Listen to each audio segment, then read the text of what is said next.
오늘은 디모데후서 4장 1절에서 5절의 말씀 가지고요, 예수님의 제자가 해야 할 일, 이런 제목으로 함께 우리 하나님 말씀 상고하려고 합니다. 바울이 예수를 만나고 난 다음에 세 차례 전도를 떠나고 두 차례 감옥을 갇혀서 마지막에는 감옥에서 생을 마감하게 되어집니다. 바울이 복음을 전하면서 13권의 성경을 이제 기록을 하게 되었어요. 그래서 신약 27권 가운데서 13권을 바울이 기록했다라고 이렇게 이야기할 수 있는데, 이 바울이 기록한 13권의 성경을 보게 되면 교리서신이 4권, 그 다음에 옥중서신이 2권, 그리고 종말서신이 2권, 그 다음에 우리 목회서신이 3권이에요. 그러니까 4권, 4권, 2권, 3권, 그래서 13권을 기록했다라고 말씀을 드릴 수가 있습니다. 이 목회서신 이제 3권을 기록했는데, 디모데에게 썼던 디모데전서, 디모데후서, 그 다음에 이제 그 목회하고 있었던 디도에게 썼던 디도서, 이 3권을 목회서신이다라고 이렇게 이야기하죠. 이 디모데는요, 어디서 목회했느냐 하면, 디모데는 이 에베소에서 목회를 했고요, 그 다음에 디도는 이 크레데 섬에서 바울이 3차 전도를 하고 감옥에 갇혀 있다가 석방이 됐을 때, 그때 로마 제국의 서쪽 서바나 지역에 복음을 전할 때, 그때 디도를 데리고 갔다가 귀국하는 길에 배를 타고 오다가 그레데 섬에 이제 도착을 하게 됐어요. 그래서 그레데 섬에서 이 디도를 남겨두면서, 그러면서 이 그레데 섬의 믿음의 성도들, 교회를 잘 돌아보면 좋겠다 하고 이 디도를 남겨두게 돼서, 그래가지고 바울 혼자 이제 돌아오게 되었습니다. 돌아오는 길에 이 디도에게 편지 쓴 것이 디도서입니다. 그래서 이 목회서신은 3권으로 이렇게 기록되어 있습니다. 디모데는 에베소에서 사역을 감당하게 되어졌는데, 디모데는요, 아버지가 헬라인이에요. 유대인이 아닙니다. 그래서 어릴 때 유대인들은 난 지 8일 만에 할례를 행하여요. 선택된 백성이다, 하나님의 선택받은 백성이다. 그래서 남자를 낳으면 8일 만에 우리 포경수술하듯이 할례를 행하여서 선민의 의식을 행하게 되거든요. 근데 아버지가 헬라인이기 때문에 할례를 받지 않은 상태에 있었어요. 그런데 어머니가 유대인이었습니다. 그래서 우리가 읽었던 이 디모데후서 1장 5절에 보게 되면, 내 어머니, 내 외할머니, 그래 유니게, 로이스와 그 다음에 유니게라고 이야기하면서 그 외할머니 이름과 어머니의 이름을 이야기합니다. 유대인이었다. 이게 사도행전 16장 1절에 보게 되면, 이 디모데가 루스드라 더베에서 이렇게 예수를 영접하고 제자가 되어졌는데, 이렇게 헬라인 아버지와 유대인 어머니 사이에 태어나게 됐다라고 이야기합니다. 디모데는요, 복음을 전하는 바울에게 아들로 불려졌어요. 그러니까 바울은요, 예수를 만나고 난 다음에 복음을 전하는 일에 전 일생을 투자했습니다. 나는 여기에 올인한다. 밥 먹고 자는 일 외에는 나는 예수만 전하며 산다. 이런 모습을 가졌습니다. 그래가지고 그는 열심히 복음을 전했어요. 그런데 이 복음을 전할 때 두 사람, 이 복음을 전하면서 회심해서 예수 믿는 사람들 가운데 두 사람을 아들로 삼았습니다. 그게 지난 주간에 살펴봤던, 이제 우리 디도서에서 만났던 이 디도라고 하는 사람, 그는 참 아들이다라고 이렇게 이야기하는 것을 우리가 보게 됐거든요. 근데 디모데전서 1장 2절에도, 디모데후서 1장 2절에도 보게 되면 참 아들 디모데, 사랑하는 아들 디모데라고 이야기하면서 디도와 함께 디모데도 양자 삼아서, 그래서 아들처럼 여겼습니다. 근데 이 디모데는 어떤 사람이었냐면, 이 디모데는요, 에베소 교회에서 목회하는 사람이었어요. 바울이 전도를 다니게 되어졌을 때, 그때 2차 전도를 하면서 사도행전 18장에 보게 되어지니까 에베소 지역을 방문하게 됐어요. 근데 그곳에 에베소 지역에 교회가 세워져 있었는데, 그 교회를 담당하고 있었던 사람이 누구냐 하면 그 아볼로라고 하는 사람이었어요. 아볼로 목사님이었거든요. 아볼로 목사님은 어떤 사람이냐면, 어려서부터 성경에 능통한 사람. 그러니까 유대인들은요, 복중에서부터 율법을 듣고 자라는 거예요. 태중에서부터 태어나면 5세가 될 때까지, 5세가 되면 모세, 오경, 창세기, 출애굽기, 레위기, 민수기, 신명기 5권을 달달달달 외워야 되는 거예요. 그러니까요, 어려서부터 성경을 알았습니다. 그리고 그가요 열심으로는 둘째가라면 서러울 정도로 열심으로 주를 섬겼어요. 어려서부터 성경에 능통했고, 그리고 열심으로는 타의 추종을 불허하는 정도로 그런 모습 가지고 사역을 감당했어요. 그런데 에베소 교회에 문제가 있었어요. 에베소 교회의 문제가 뭐냐면, 에베소 교회 성도들의 신앙은 반쪽짜리 신앙이었어요. 지식적인 신앙이었다고요. 왜냐하면 성령을 받은 일이 없는 거예요. 성령을 받은 일이 없으니까 형식과 외식에, 그러니까 좋은 때는 좋은 것처럼 보여지는데 환난과 역경과 어려움이 채워지면 그러면 다 예수를 등지고 떠날 수밖에 없는 그러한 신앙인이었다는 것이죠. 바울이요 그것을 방문하게 됩니다. 사도행전 19장에 보게 되니까, 사도행전 19장에 이 예루살렘, 이 에베소 교회를 방문하게 되어서 그래서 사람들과 대화를 나눠요. 대화를 나누게 되니까 야, 이 예루살렘 교회 이 사람들 형식적인 그리스도이구나를 알게 되는 거예요. 그들의 수준을 알게 되어졌어요. 여러분, 우리가 사람을 만나게 되면, 예수 믿는 사람은 사람을 만나게 되면 이런 인사법을 가지고 인사합니다. 예수 믿지 않는 사람들에게 예수 믿어야 합니다. 예수 믿으면 행복해요. 예수 믿으면 평안해요. 예수 믿으면 기뻐요. 예수 믿으면 천국 갈 수 있어요. 예수 믿으세요. 이렇게 이야기하거든요. 두 번째, 교회 다니는 사람, 신앙생활하는 사람 만나게 되면요, 우리가 점검하는 것이 있습니다. 인사하는 것이 있습니다. 성령 받으셨어요? 성령 충만하십니까? 이렇게 물어봐야 되는 거예요. 왜냐하면요, 성령을 받지 않고 교회만 다니면 천국 못 가거든요. 그러니까 종교인은 되지만 신자가 안 되고 제자가 안 되는 거예요. 그래서 우리가 교회 다니는 사람 만나면 성령 받으셨어요? 영적 생일 있어요? 거듭나셨어요? 죄인임을 깨달으셨어요? 이런 모습 가지고 점검해 봐야 되는 겁니다. 왜요? 로마서 8장 9절에 보니까 그리스도의 영 없으면 그리스도의 사람이 아니야. 그리스도의 영은 뭐냐면 성령이에요. 그리스도의 영은 뭐냐면 양자의 영이에요. 그러니까 성령이 우리 가운데 있어야 하나님을 아바, 아버지라 부르게 됩니다. 그리스도의 영은 성령이에요. 거룩한 영이에요. 그렇기 때문에 거룩한 영이 우리 가운데 임하게 되면 어떤 일이 벌어지냐면, 예전에 즐거웠던 것들이 다 내려놓게 되어지는 거예요. 예전에는 술이 즐거웠어요? 예전에는 담배가 즐거웠어요? 예전에는 더러운 일들이 즐거웠어요? 예전에는 육두문자를 쓰면서 막 욕을 했어요? 예전에는요, 이제 그 엉망진창의 모습을 가지고 삶을 살았어요. 근데요, 성령을 받고 나면 변화되는 일이 있는데, 술이 뚝, 담배가 뚝, 그리고 욕설도 하기 싫어지는 거예요. 그리고요, 예전에는 뭐 이렇게 화투를 치고 포카를 하고 막 이런 곳에 가면 좋았는데, 그런데도 가기 싫은 거예요. 희한하지요? 하루아침에 사람이 확 바뀌는 거예요. 그러니까요, 우리 믿음의 성도 가운데 오늘 예배 참석하지 않으셨는데, 그 우리 집사님 한 분 계셔요. 그 집사님이요, 밥을 드시고 나면 꼭 해야 되는 것이 있었는데, 그게 뭐냐면 한 대를 빨아야 됐어요. 이래야 소화가 잘 됐거든요. 그런데요, 어느 날 갑자기 했는데 뱅뱅뱅뱅뱅 도는 거예요. 그래가지고 안 되는 거예요. 그래가지고 이건 내가 잘못됐나? 그래가지고요, 다시 한번 해본 거예요. 근데요, 한 번 하니까 정말 죽을 것 같더래요.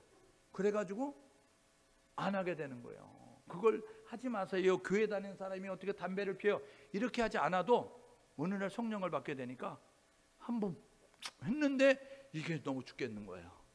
속이 볶여가지고 울각질이 나는데 어떻게 하겠어요? 토할 것 같은데. 그 자동적으로 뚝. 예전에는요, 담배를 억지로 끊게 되었을 때는 담배 피는데, 담배는 안 피지만 담배 피는 사람 옆에 가서 괜찮다, 좋다, 이런 생각을 가지고 있었는데, 성령을 받고 나니까요, 담배 피는 사람 옆에도 가기 싫은 거예요. 냄새가 나는 거예요. 썩은 냄새가 나고 더러운 냄새가 나서 같이 있을 수 없는 정도. 여러분, 거룩한 성령이 우리 가운데 있으면 그런 일이 돼요.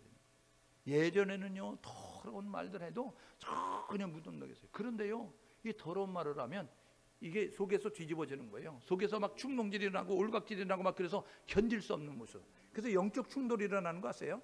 여러분이 영적 존재거든요. 그러니까요, 우리가요 딱 이렇게 좀 영적으로 좀 어두운 데 가고 영적으로 좀 지저분한 데 가죠. 막 이렇게 막 울각질 난다고요. 그래서요, 이 잊지 못하는 그런 모습을 갖거든요. 바울이요, 이 디모데가요, 바로 그런 모습을 가지고 이제 그 예배 가운데서 에베소 교인들이 그런 모습을 가지고 있어서 전혀 그것에 대해서 관심이 없고 전혀 그것에 대해 반응도 없는 모습을 가져요.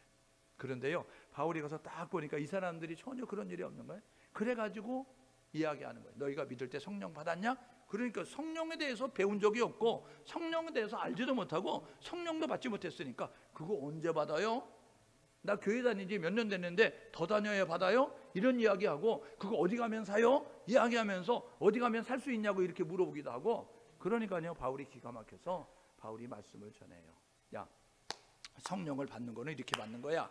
그러면서 사도행전 2장 37절의 말씀처럼 우리가 죄인이거든. 죄를 지으면 감옥에 가는데 죄를 지은 사람은 감옥에 가야 되는데 대신 우리의 죄를 없이 하기 위해서 예수 그리스도가 오셨어. 그분이 우리를 위해서 십자가에 죽으셨는데 그분이 십자가가 우리의 죄를 다 깨끗이 지운다.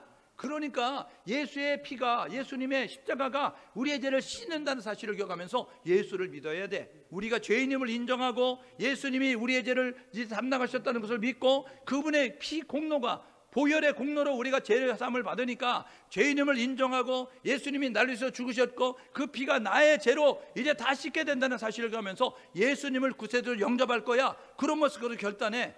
그래서 사도행전 2장 37절에 너희가 예수 그리스도의 이름으로 제사함 받고 세례를 받으라. 그리하면 성령을 선물로 받으리니 라고 이야기하면서 거룩한 성령이 우리 가운데 임하는 거예요. 이렇게 이야기해서요, 아, 우리가 죄인이구나, 몰랐어요. 죄인인지요. 교회만 다니면 되는 줄 알았어요. 에베소 교인들이요, 죄인임을 인정해요. 그리고 하나님이 우리를 사랑해서 예수님 보내주셨다는 사실을 믿어요. 그리고 예수님이 십자가에서 죽으셨다는 사실을 믿어요. 그분이 나 때문에 피해 죽으셨구나, 피를 흘리며 죽으셨구나, 그분이 나 때문에 그렇게 고난을 당하셨구나. 그래서 그 피고 내가 깨끗함을 받는다는 모습 가지고 나는 죄인입니다. 예수님은 구원자십니다. 하나님이 우리를 사랑하셨습니다. 예수님의 피가 나를 씻으십니다. 그러니까 나는 예수를 믿겠습니다 하는 모습 가지고 고백하니까요, 그 가운데 성령이 임하게 된다는 거예요. 사도행전 19장에 보게 되니까요, 바울이 말씀을 전하고 안수했더니 그들 가운데 성령이 임하였는데 12사람쯤 되더라. 에베소 교인들 12명이 다 성령 받는 일이 있게 됐어요. 바울이 이 사역을 감당하던 이 에베소 교회 뒤를 이어서 누가 사역을 했냐면 아들 제네였던 디모데가 목회를 하고 있는 거예요. 이 디모데 이후에 누가 목회를 하느냐면요, 사도 요한, 밤모섬에 유배돼서 요한계시를 기록했던 사도 요한이 그 에베소 교회에 목회했고요, 이 사도 요한의 제자였던 폴리카베라고 하는 그 사람이 이 에베소 교회를 목회하게 됩니다. 그때 로마 황제가요, 이 폴리카를 잡아가지고 이렇게 이야기해요. 폴리카, 야, 너 예수 믿지 않겠다고 얘기하면 살려줄게. 내가 보니까 너 인생이 너무 많이 살아가지고 노인인데 편안하게 죽는 게 좋지 않을까? 너 그냥 잘 죽는 게 좋지 않을까? 괜히 예수 믿겠다고 고집해가지고 너 불에 타서 죽고 짐승의 사자밥에 찢겨 죽는 게 낫겠어?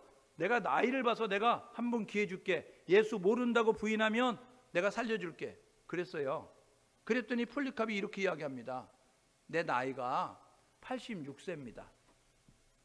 예수님께서 86년 동안 나 모른다고 부인하지 않고 받아주셨는데 내가 인생을 살면 얼마나 더 살겠어요?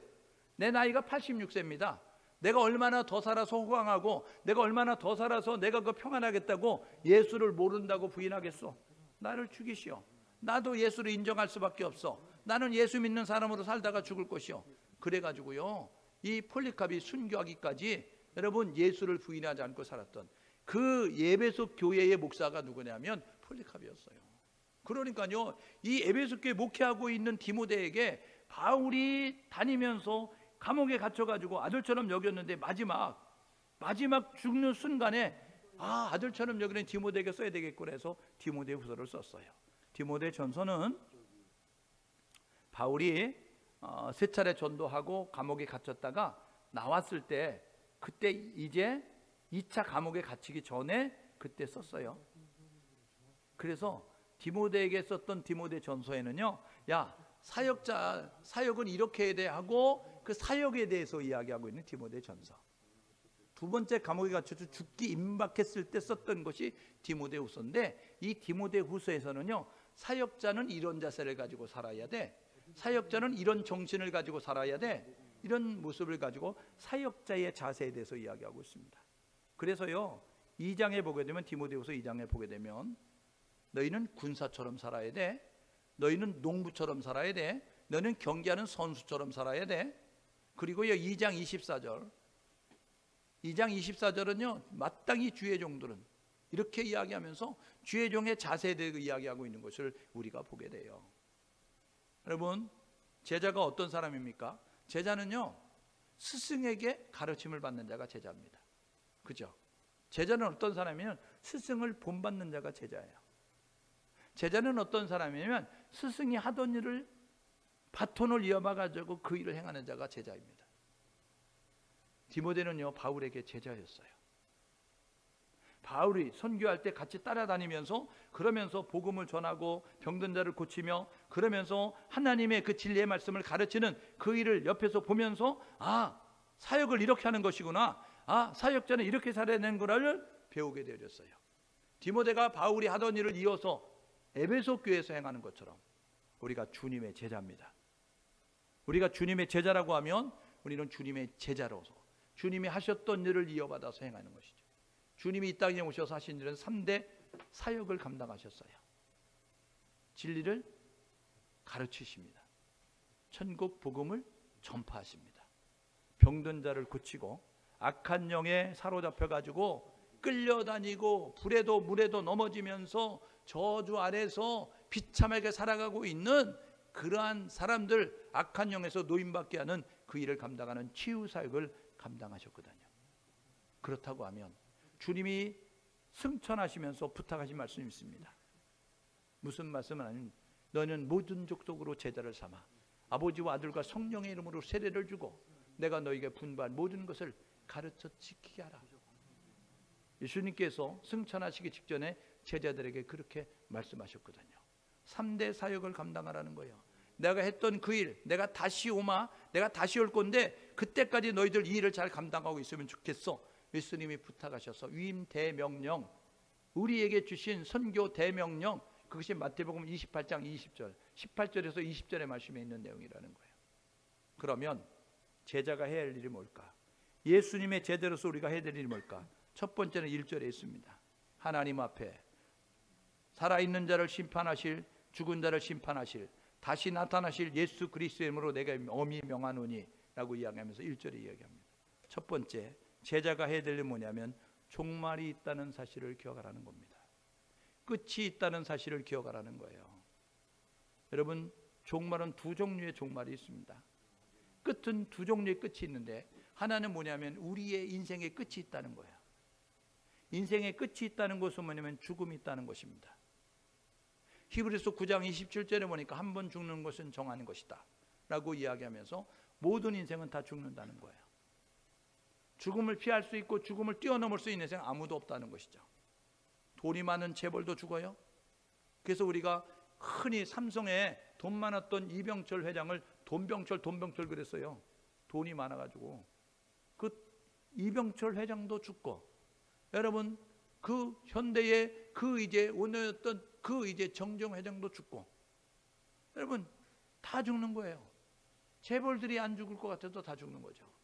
여러분 권력을 가지고 그렇게 세상을 호령했던 권력자들도 다 죽게 되는 거예요. 과학자들도 죽어요. 운동선수들도 죽어요. 이 세상에 태어난 모든 사람은 죽음의 법칙 아래서 뛰어넘고 그것을 이제 극복할 수 있는 사람은 아무도 없는 것이죠. 한 번 죽는 것은 정하는 것이다. 그렇게 이야기하고 있습니다. 그런데요, 이 개인적인 끝이 있다는 사실을 우리는 알고 있지만, 그런데 이 끝이 있다는 사실을 준비하지 않고 살아가는 거죠. 천년 만년 살 것처럼 살아요. 그래서 아침부터 저녁 늦게까지 몸이 부서져라 일하는 모습 가지고 살아갑니다. 왜요? 잘 살아보겠다고. 그런데요, 누가복음인가 보게 되면요, 부자 청년이 농사를 지어가지고 부자가 됐습니다. 엄청나게 부자가 된 거예요. 장사를 했는지 농사를 했는지 묻는데 그의 소출이 많았어요. 대박이 났습니다. 대박이 나가지고 감당치 못할 정도가 된 거예요. 그러니까 자기의 창고를 털어요. 3배나 크게 지어요. 3배나 크게 지어가지고 거기다 다 쟁입니다. 다 창고에 젖어가는 거예요. 그리고 나가지고 배를 탁탁탁 두둥기면서 내 영혼아 이제 평생 써도 다 못 쓸 돈을 모았노라.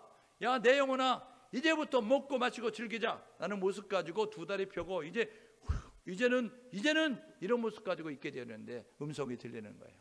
어리석은 인생아, 오늘 밤에 내가 내 영혼을 취하면, 내가 너를 부르면 너가 준비한 것이 네 것이 되겠느냐. 여러분, 어리석은 인생들은요, 이 세상에서 잘 먹고 잘 입고 잘 살겠다고 아침부터 저녁 늦게까지 쉼도 없이 하나님이 주신 창조의 질서를 어긴다면서 끊임없이 쉼도 없이 일하는 모습 가지고 있어요. 잘 살아보겠다고, 부자가 되보겠다고. 그런데요, 인간의 생사, 화복은 하나님의 손에 달려져 있어요. 저와 여러분 모두가 해야 될 뭐냐면 개인적인 인생의 끝이 있다는 사실을 기억하시면서 잘 준비할 줄 아는 우리 모두가 될 수 있기를 주님의 이름으로 축복합니다. 그런데 많은 사람들은요, 준비하지 않는 거예요. 그래서 열심히 일하다가 돈을 모았는데 병 걸리고요, 열심히 모았는데 그런데 자녀들이 속썩이고요, 행복하지도 않는 모습 가지고, 그래서 지옥과 같은 그런 삶을 살아가는 그런 모습을 가질 때가 너무나 많은 거죠. 두 번째, 종말이 있는데 역사적인 종말입니다. 이게 뭐냐면 이 세상이 끝나는 종말이에요. 우주적인 종말이라고요. 이거는요, 성경이 우리에게 약속하고 있는 것입니다. 이 역사는, 이 우주는 끝이 나는데 언제 끝이 나냐면 주님이 다시 오시면 끝납니다. 예수님은 이 땅에 두 번 오시거든요. 하나님이 우리를 사랑하셨기 때문에 죄인된 우리를 살리기 위해서 이 땅에 두 번 오시는데, 한 번은 이루어졌고 한 번은 이루어질 사건입니다. 이루어진 사건을 우리는 말할 때 성탄절이라고 하는 거예요. 크리스마스라고 하는 거예요. 예수님의 오심으로 말미암아 이제 구원의 길이 마련되셨어요. 예수님이 이렇게 말씀하십니다. 내가 길이나, 내가 진리다, 내가 생명이다. 나를 통해서 하나님께 가거라. 나를 통해서 하나님을 만날 수 있으니 나의 이름을 붙잡고 하나님 앞에 나가서 하나님을 예배하고 하나님을 섬기고 하나님을 찾아라. 그러면 하나님이 만나 주실 것이다. 나의 이름을 불러라, 나를 믿어라. 이렇게 마련해 주시기 위해서 오셨다고요. 그래서 성경은 이렇게 말합니다. 누구든지 예수의 이름을 부르면 구원받는다. 누구든지 예수를 믿으면 구원받는다 라고 이야기하는 거예요. 구원의 길을 마련해 주셨어요. 그런데요, 그분이 이 땅 가운데 오셔서 하나님의 뜻을 이루시죠. 하나님의 뜻을 이루고 하늘로 올라가실 때 사도행전 1장 11절에 보게 되어지니까 많은 사람들이 둘러서 있었어요. 그때요, 예수님이 구름 타고 올라가십니다. 올라간다 이런 모습 가지고 있게 되어질 때 그 천사들이 이렇게 이야기하는 거예요. 둘러선 사람들아, 어찌하여 너희들이 이렇게 보고 있느냐. 너희들이 본 이 예수, 구름 타고 올라가는 이 예수, 너희들이 본 모습 그대로 다시 오시리라. 다시 오시리라. 다시 오시리라. 이렇게 이야기해요. 다시 오신다는 건 뭐냐면 재림이에요. 주님 다시 오시겠다고 약속하셨습니다. 재림에, 초림에 주는 구원주예요. 내가 길이고 진리고 생명이니 나를 통해 아버지께 갈 수 있어. 나는 구원자야. 이것을 알려주기 위해서 오셨다고 하면 재림에 주는 심판주로 오는 거예요. 오늘 1절의 말씀에 이야기하잖아요. 하나님 앞에서 살은 자를 심판하시고 죽은 자를 심판하실, 다시 나타나실 예수 그리스도의 이름으로 명하노니 라고 이야기하면서 심판주로 오실 예수를 이야기하고 있어요. 오늘 저와 여러분 모두가 해야 될 뭐냐면, 제자가 해야 될 일은 뭐냐면, 첫 번째는 종말을 인식하라는 거예요. 끝이 있다는 사실을 깨닫고 끝을 준비할 수 있는 우리 모두가 될 수 있기를 주님의 이름으로 축복합니다. 그러니까 더디 올 거야 안 올 거야 이런 아니란 생각을 갖지 말고, 오늘 이 시간 온다고 할지라도 부끄럽지 않는 모습으로 주님 만나기 위해서 준비하는 모습을 가져야 되는 거예요. 하나님은요, 이 땅에서 얼마나 많은 돈을 벌었느냐 이것 가지고 판단하지 않습니다. 그러니까 여러분이 만약에 하나님이 여러분들이 가지고 있는 돈을 가지고 판단하면 여러분 아침부터 저녁 늦게까지 돈 벌기 위해서 노력을 하셔야 돼요. 그런데 하나님은요, 우리가 가지고 있는 돈에 관심이 없어요. 돈을 얼마나 벌었느냐, 땅을 얼마나 차지했느냐, 너가 높은 권력을 가지고 있느냐, 너가 명예가 있느냐, 이것 따지지 않아요. 하나님이 마지막 때에 오셔서 우리를 보시는 것은 뭐냐면 우리의 믿음을 보십니다. 우리의 믿음을 보시는 거예요. 예수를 믿느냐 믿지 않느냐, 이것을 본다는 사실을 기억하셔서 저와 여러분 모두가 종말이 있다는 사실, 아 나도 죽겠구나, 아 나도 죽는구나, 아 죽을 때 죽으면 끝나는 것이 아니고 사람이 한번 죽는 건 정한 것이고 그 후에는 심판이 있다고 하니까 심판대 앞에서 믿음으로 인정받는다고 하니까 믿음을 갖기 위해서 노력할 수 있는 모습. 주님 다시 오시면 믿음을 가지고 판단하니까 믿음을, 정금 같은 믿음을 갖기 위해서 노력할 수 있는 모습 가지고 종말을 준비할 줄 아는 우리 모두가 될 수 있기를 주님의 이름으로 축복합니다. 그래서요, 인생을 살아가면서 부자 되려고 하는데 물질의 부자 되려고 하지 말고 믿음의 부자 되려고 하기 위해서 노력하십시오. 믿음의 부자가 되어야 하나님 앞에 인정을 받는 모습을 갖는 거예요. 두 번째로는요, 2절 말씀했습니다. 제자가 해야 할지, 너희는 복음을 전파하는 일에 항상 힘써라 라고 이야기하는 거예요. 보세요, 2절 이렇게 이야기하죠. 너는 말씀을 전파하라. 때를 어떤지 못 어떤지 항상 힘쓰라 라고 이야기하는 거예요. 힘쓰라? 바짝 힘써라? 아침에만? 그게 아니고 항상 늘 언제나 말씀 전파하는데 힘써라 라고 이야기하는 거예요. 이게 뭐냐면요, 복음 전파라는 거예요. 복음이 뭔지 알죠? 복음은 굿뉴스입니다. 좋은 소식이에요. 기쁜 소식이라고요. 복복자의 소리음자 쓰는데 복된 소식이라는 거예요. 뭐가 복된 소식일까요? 병들은 사람에게 병원을 찾아가도 안 나요. 이런 약을 먹어도 안 나요. 이제는 살소망이 끊어져서 아이고 나는 이제 병으로 죽나 봐, 이런 생각을 가지고 있는데, 이런 마음을 가지고 있는데 그거 나을 수 있어요. 그 병 건강을 회복해 줄 수 있어요. 이게 복음입니다. 배고픈 사람에게, 먹지 못한 사람에게 양식이 없죠? 저기 가면 양식 구할 수 있어요. 저기 가면요 이제 배부름을 얻을 수 있어요. 이런 모습 가지고요, 소리가 복음인 거예요. 갈증이 나가지고 목 마려운데 시원한 물 좀 먹었으면 좋겠는데, 목을 축일 수 있으면 좋겠는데, 사방팔방을 봐도 사막 한가운데서 물을 구할 수 없는 가운데 있는데, 물이요 요 언덕 넘어가면 있어요. 여기만 모퉁이만 돌아서면 있어요. 이게 그에게 복음이라고요. 여러분, 죄를 지으면 감옥 가잖아요. 우리는 다 죄인인 거 아시죠? 발각돼서 감옥에 있는 죄인, 드러나지 않아서 지금 떳떳하게 다니고 있는 죄인, 여러분 다 보십시오. 죄인이에요. 옆 사람이. 우리는 다 죄인이에요. 사람들이 있는 데서 죄가 드러나가지고, 그래가지고 사람들이 흔히 이야기하는 죄수 없이 걸려가지고 감옥에 가 있는 사람. 그리고 우리는 사람들이 못 봐가지고, 죄를 지었는데 사람들이 안 봐가지고 우리는 지금 이렇게 죄가 안 진, 죄를 없는 것처럼 이런 모습 가지고 있어요. 우리 범칙금들 내잖아요. 범칙금 낼 때 너무 아까운 거 있죠. 자기가 잘못한 거 인정하지 아니하고 신호등 위반해가지고 딱지 날라오면 아내 모르게 슬쩍 낼 때가 많아요. 왜냐하면 벌금 내서 배 아픈데 또 옆에서 또 이렇게 바가지 긁으면서 아니 신호를 지켜야죠. 그 돈이 어떤데요? 그러면서 막 이러니까 그냥 조용히 내고 안 낸 것처럼, 그리고 안 그런 것처럼 하고 할 때가 너무나 많거든요. 그런데요, 보십시오. 우리가요, 신호등 우리가 이렇게 잘 지키며 다니는데, 근데요, 옆에서 차들이 휙휙휙 지나가 봐요. 그럼 나도 가고 싶을 때가 있잖아요. 휙 지나가요. 그러다가 아차! 이런데 거기 경찰관이 있다가 이렇게 하면 가야 되잖아요. 가서 3만 원짜리 아니면 얼마짜리 끊어드릴까? 이렇게 되어지면요, 굉장히 그렇잖아요. 그런데요, 신호를 위반했어요. 근데 경찰이 없어 봐요. 그러면 이런 모습 가지고 있잖아요. 죄는 졌는데 걸리면 기분이 안 좋은데, 안 걸리면 이런 모습 가지고 하는 것처럼. 그러니까 우리가 다 죄인이에요. 여러분, 죄는 감옥 가야 되는데 이 감옥 가지 않는 그러한 방법이 있다는 것이 복된 소식이에요. 복음입니다. 그래서 복음은 예수에 관한 소식이에요. 왜요? 성경 우리에게 이야기하거든요. 모든 사람이 죄인이다. 의인은 없나니 하나도 없다. 이렇게 이야기하거든요. 죄인입니다. 이 죄인은 감옥 가야 되는데 감옥 가지 않고 이 죄를 없이하신 이 예수 그리스도로 말미암아 우리가 이 감옥에서 벗어날 수 있으니까 복된 소식이라고요. 그래서 예수의 탄생이 복음이고, 예수의 고난이 복음이고, 예수의 죽음이 복음이고, 예수의 부활이 복음이고, 예수의 승천이 복음이고, 예수의 재림이 복음이에요. 그래서 예수님의 탄생이 복음이고요, 예수님의 재림이 복음이다라고 이렇게 이야기할 수 있는 거예요. 모든 사람은 복음이 필요해요. 왜요? 다 죄인이니까. 그런데 문제가 있어요. 문제가 뭐냐면요, 사람들이 복음을 모른다는 거예요.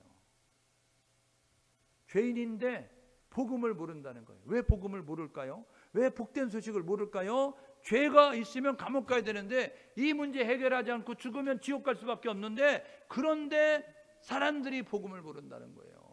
복음은 예수에 관한 소식이라 그랬잖아요. 구원자 예수를 알아야 되는데, 예수를 믿어야 되는데, 그런데 사람들이 복음을, 예수를 모른다는 거예요. 예수를 믿지 않는다. 왜요? 왜냐하면요, 전하는 자가 없기 때문에 그렇습니다.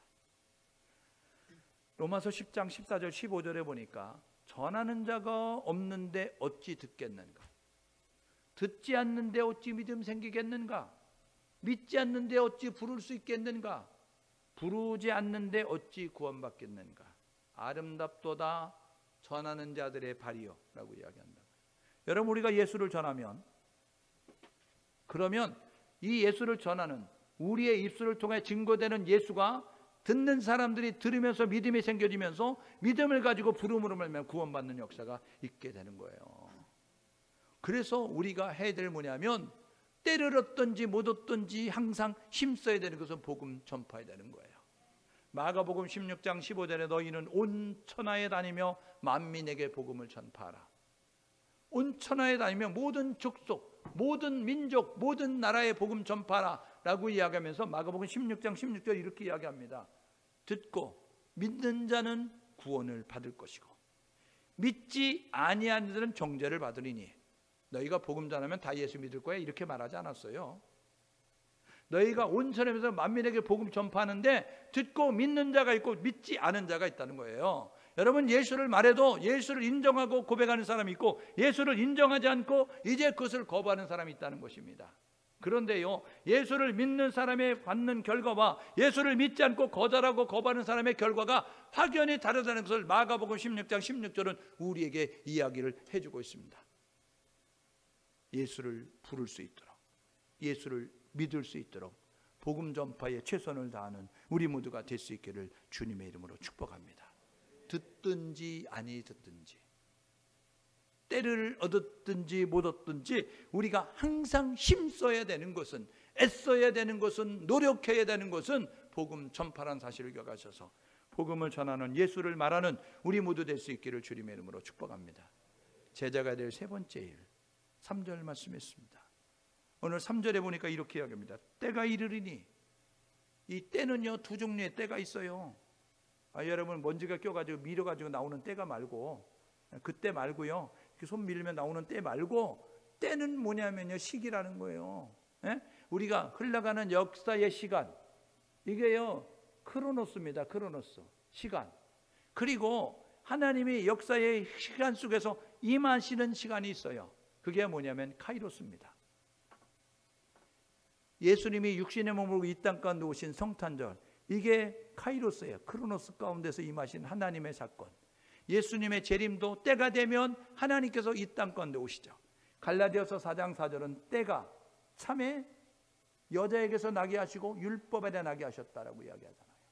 때가 뭐냐면 하나님이 임하셔야 될 육신의 몸을 입고 이 땅 가운데 오실 때가 참에 여자에게서 나게 하시고 율법 아래 나게 하신 성탄절의 주인공 예수 그리스도, 크리스마스의 주인공 예수 그리스도, 그분이 이 땅 가운데 오셨다는 거예요. 그런데요, 마지막 때가 되어지면, 예수님의 재림의 때가 되어지면, 그러면 예수님이 재림하시게 되는데, 그런데 오늘 3절에 보니까 때가 이른다. 이 때가 언제냐? 디모데후서 3장 1절에 보십시오. 말세에 고통하는 때가 이르리니. 말세가 되면 나타나는 현상들이 있다, 이런 이야기하면서 5절까지 내용이 있습니다.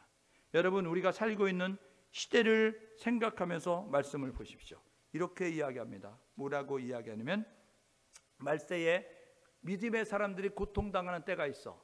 말세에 믿음의 사람들이 힘들고 어려운 때를 만나.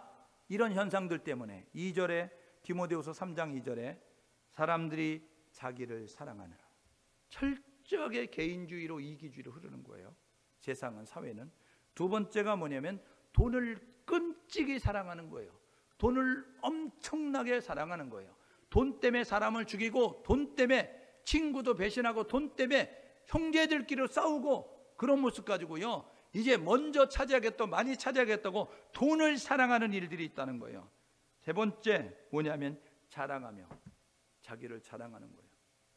네 번째가 뭐냐면 교만합니다. 다섯 번째가 뭐냐면 비방하는 거예요. 남을 비방하고 비난하고 정죄하고 죽일 놈이고 나쁜 놈이고 썩을 놈이고 이런 모습 가지고 이야기하고요. 그 다음에 부모를 거역하고 동반 예의지국이 사라져가면서 부모를 폭행하고 부모를 때리고 부모를 섬기지 않는 그런 모습을 갖게 되고요. 그리고 감사하지 아니하며 해준 게 뭔데? 이런 모습 가지고요. 나라에 대한 감사도 없고 부모에 대한 감사도 없고 스승에 대한 감사도 없고 감사가 사라지는 그런 모습을 가져요. 그런가 하면 거룩하지 아니하며, 거룩은 청결입니다. 거룩은 성결입니다. 거룩은 깨끗함이에요. 깨끗하지 않아요. 그 다음에 무정하며, 사람들이 저기서 남자가 여자를 막 발로 밟고 폭행을 하고 죽을 정도 때리는데 핸드폰 들고 찍으면서도 그러면서 신고하지 않고 그러면서도 가서 말리지 않는 그런 모습을 갖는 무정하며 정이 없어지는 모습을 가지고 살아가는 거죠. 그런 뿐만 아니라 원통함을 풀지 아니하며 복수의 칼을 갈면서 너 내 눈에 눈물 뺐냐? 너 눈에는 피눈물이 날 거야. 너 나를 힘들게 만들었냐? 내가 지구 끝까지 쫓아가서 너희 집안 가족들 다 힘들게 만들 거야. 이런 모습 가지고요. 원통함을 풀지 않고, 그리고 모함하며, 모함은요 잘못한 것이 없는데 뒤집어 씌우는 거잖아요. 잘못하는 것이 없는데 나쁜 사람이라고 몰아가는 거잖아요. 그런가 하면 절제하지 못하며, 성령의 열매는 절제예요. 근데 절제하지 않아요. 참지 않아요. 그 다음에 사나우며, 사람들이 요즘은요 얼마나 조금만 건드려봐 이런 모습 가지고 있어요. 언덕이 없어서 못 빗히는 거지 건들기만 건드리면 완전히 그냥 그거 싸잡아 가지고 그 한돈 한 뭐 벌겠다, 한 미천 벌겠다 이런 모습 가지고 싸나운 모습. 건들만 건드리면 그냥 발톱을 드러내고 으르렁거리면서 그러면서 물으려고 하는 그런 모습을 가지고 있는 그런 것을 좋아하며, 선한 것을 좋아하지 않으며 하나님이 기뻐하는 일을 행하지 않는 모습 같고요. 그리고 배신도 손바닥 뒤집듯이 잘하는 거예요. 그런가 하면 조급하고 급해요. 그래서 참지 못하는 것 같이 급한 모습 가지고 행동하고요. 그 다음에 자만하고 거드름을 펴고 그런 모습 가지고 있고요. 그리고 쾌락, 육체의 즐거움을 하나님이 사랑하는 것보다 더 즐거워하는 모습을 갖는 게 말세에 나타나는 현상이다. 우리가 살고 있는 시대를 대비해 보십시오. 우리가 살고 있는 시대를 접목해 보십시오. 우리가 이런 시대를 살고 있지 않아요? 그래서 제자가 해야 될 세 번째는 뭐냐면 때가 이르리니, 때가 가깝다는 사실을 기억하면서 영적 분별력을 가지고 지혜롭게 처신하며 행동하라는 겁니다. 사단은 목적을 가지고 활동하거든요. 사단의 활동의 목적은 뭐냐면 하나님의 형상 따라 지음받은 사람 타락시키는 게 목적입니다. 하나님의 모습을 따라 태어난 이 인간 세계에 있는 모든 사람들 타락시키는 게 목적이고, 하나님의 축복에서 멀어져서 저주받게 하는 것이 목적이고, 하나님이 말하시는 천국에 가지 못하도록 지옥으로 끌고 가는 것이 사단의 목적입니다. 그래서 사단은 오늘도 우는 사자처럼 광명한 천사의 모습으로 가장하면서, 그러면서 달콤한 미혹과 유혹으로, 때로는 협박과 공갈로, 때로는 이 제도와 문화를 가지고 우리 가운데 찾아와서 인간들을 타락시키고 하나님의 저주로 하나님의 생명에서 떨어져서 지옥 가게 만드는 그러한 일을 행하고 있어요. 사단의 전략 오늘 보십시오. 4절에 뭐라고 이야기합니까? 사단은 이렇게 사람들 가운데서 때가 이르리니 라고 이야기하면서 바른 교훈을 받지 않는다는 거예요.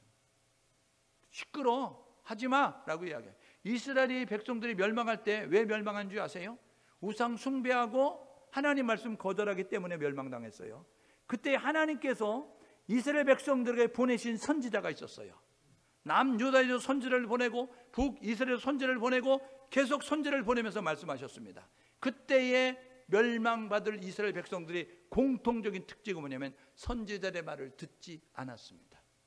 바른 교훈, 하나님께 돌아오랍니다. 하나님 말씀대로 살라고 합니다. 하나님을 예배하러 갑니다. 그런데 하나님 대신해서 우상을 만들고 하나님 말씀이 아니라 자기 경험과 자기 지식과 자기 생각을 가지고 행동하는 모습, 바른 교훈 받지 않는 모습을 가지고 살았다는 거예요.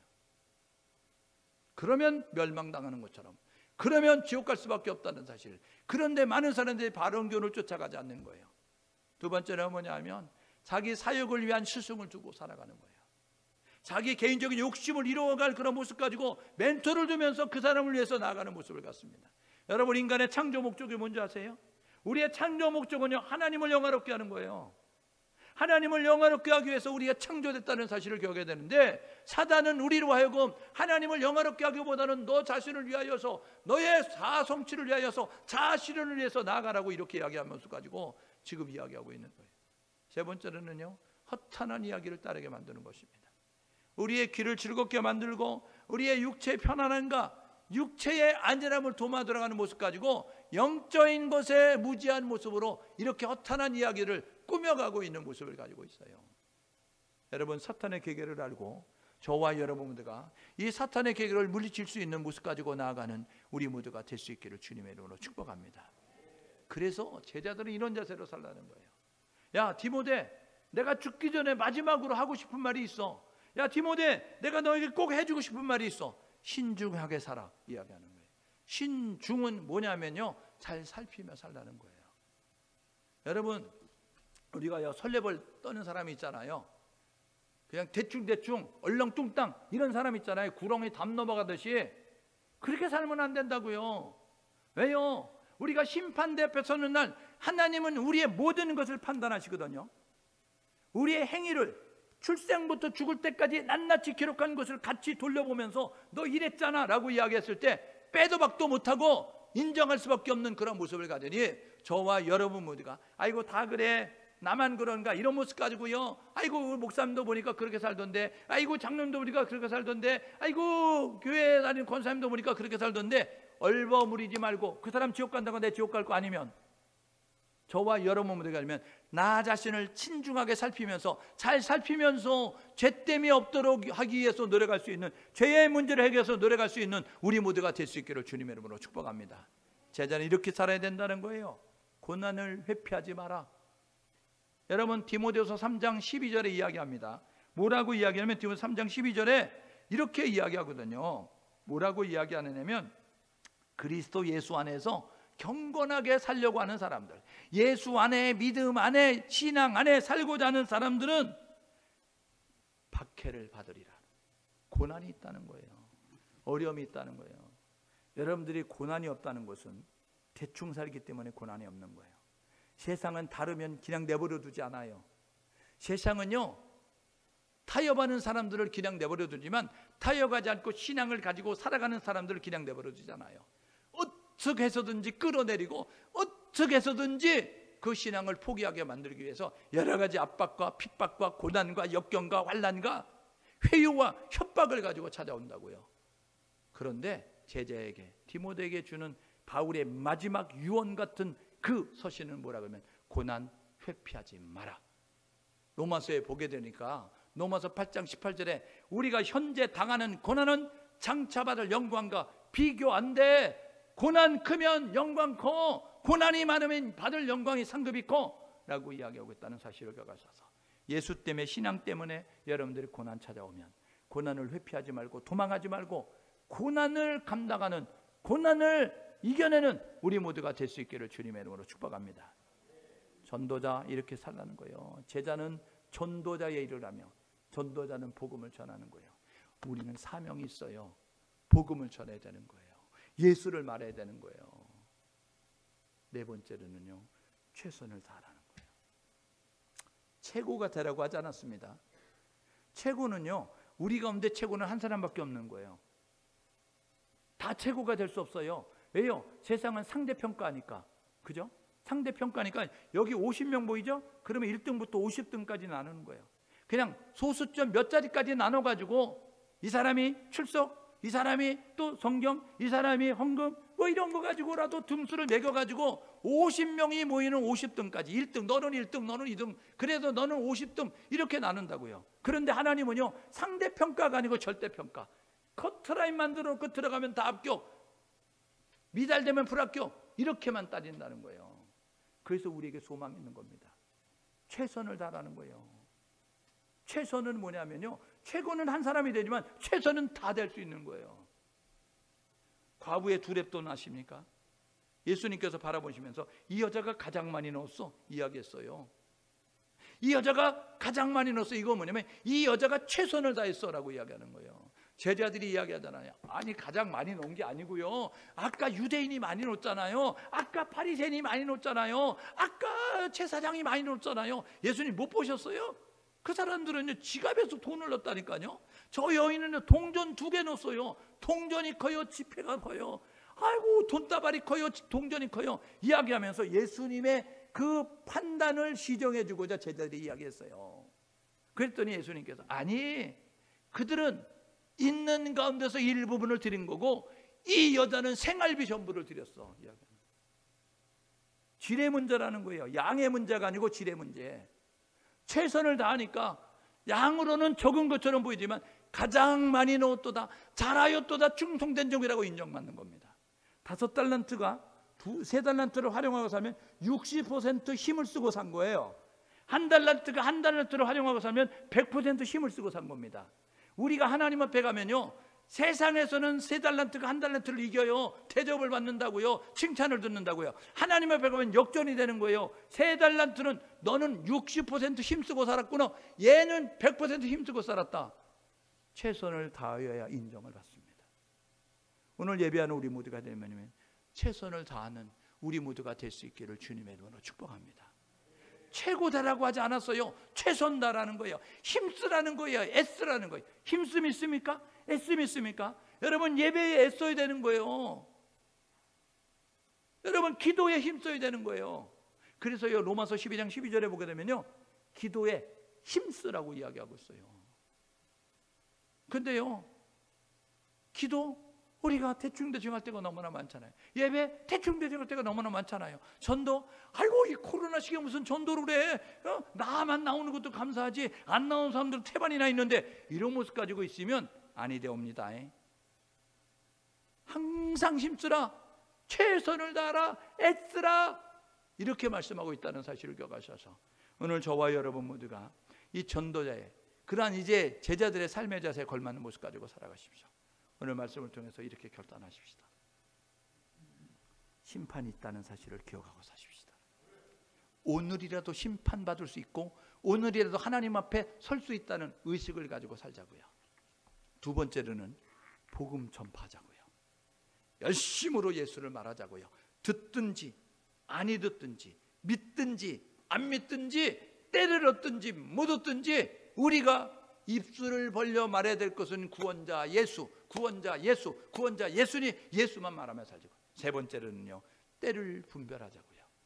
지금이 어느 때인지, 지금이 무엇을 해야 될 때인지, 씨를 심어야 되는 봄철인지, 추수해야 되는 가을철인지, 아니면 검지를 맬 여름철인지, 아니면 일을 나가서야 될 아침인지, 아니면 일을 마치고 퇴근해야 될 저녁인지, 우리가 때를 분별하는 모습을 가져야 되는데 마지막 때가 되면 분별이 안 된다는 거예요. 그래서 예수님 이렇게 말씀하시잖아요. 야 너희들이 어떻게 이렇게 천기는 분별할 줄 알면서 하늘이 아이고 삼방산에 구름 걸치면요 그 다음날 비가 온답니다.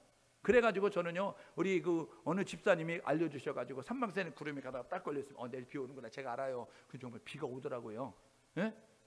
야 구름 걸쳐지니까 그날 비가 오는 거예요. 그래서 그러면 비가 오는구나. 천기는 구분할 줄 알면서 너희들이 어떻게 예수님의 재림의 때를 알지 못하고 너희들이 그 하늘의 때를 모르는 모습 가지고 살아가느냐. 근데 지금 눈 맞고 귀 맞고 다 멀어가지고 사람들이 준비하지 않은 모습 가지고 살아가는 거예요. 여러분 때를 분별하는 영적 분별력을 갖고 살아갈 수 있는 우리 모두가 될 수 있기를 주님의 이름으로 축복합니다. 어떻게 언제까지? 우리의 생명 다할 때까지, 주님이 다시 올 때까지 우리가요 느슨하지 말고 긴장을 풀지 말고 최선을 다하여서 열심을 다하여서 심판을 준비하고 복음을 전하면서 때를 분별하면서 힘있게 나아갈 수 있는 우리 모두 될 수 있기를 주님의 이름으로 축복합니다. 여러분 함께 찬양 부르고 기도하기 원하는데요, 갈릴리 마을 그 숲속에서 가서 제자 삼으라 우리 찬양 드리고 기도하겠습니다.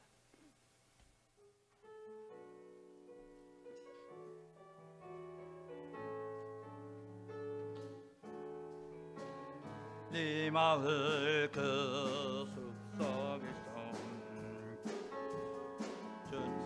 그 11째 다시 만나시사 마지막 그들에게 말씀하시기를 너희들은 가라져 세상으로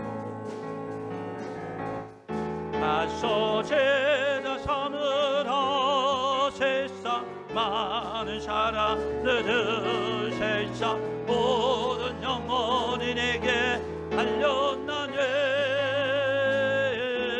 가서 제자 삼으라 나의 길을 가르치라 내가 너희와 항상 함께 하리라. 미련나무 나무가 진 숲속에서 그 11째 다시 부르시사 이막 그들에게 부탁하시기를 너희들은 가라져 세상으로 아멘 아멘. 가서 제자 삼으라 세상 많은 사람들은 세상 모든 영혼이 내게 달렸나니 가서 제자 삼으라 나의 길을 가르치라 내가 너희와 항상 가서 제자 삼으라 제자 삼으라 세상만 사람들은 세상 모든 영혼 내게 달렸다니 가서 제자 삼으라 나의 길을 가르치라 내가 너희와 항상 가서 제자 삼으라. 믿음의 고백으로 찬양드립니다. 제자 삼으라 세상만 사람들은 세상 모든 영혼이 내게 달렸나니 가서 제자 삼으라 나의 길 가르치라 내가 너희와 항상 함께 하리라. 그렇습니다. 세상 모든 영혼이 우리의 손에 달려져 있습니다. 우리가 전하면 구원받고요 우리가 말하지 않으면 구원받지 못합니다. 하나님 가서 제자 삼으라고 말씀하셨는데 하나님 일어나 가는 우리 모두가 될 수 있도록 인도하여 주옵소서. 하나님 우리를 통하여 수많은 사람이 구원받는 역사가 나타날 수 있도록 하나님의 소원은 모든 사람이 구원받는 것인데 구원을 이루는 이 거룩한 데 쓰임받는 우리 모두가 될 수 있도록 안일하게 앉아있지 말게 하시고 타협하지 말게 도와주시고 예수를 말하는 우리 모두가 될 수 있도록 예수를 전하고 증거하는 우리 모두가 될 수 있도록 주여 한 번 외치고 하나님 앞에 기도합니다. 주여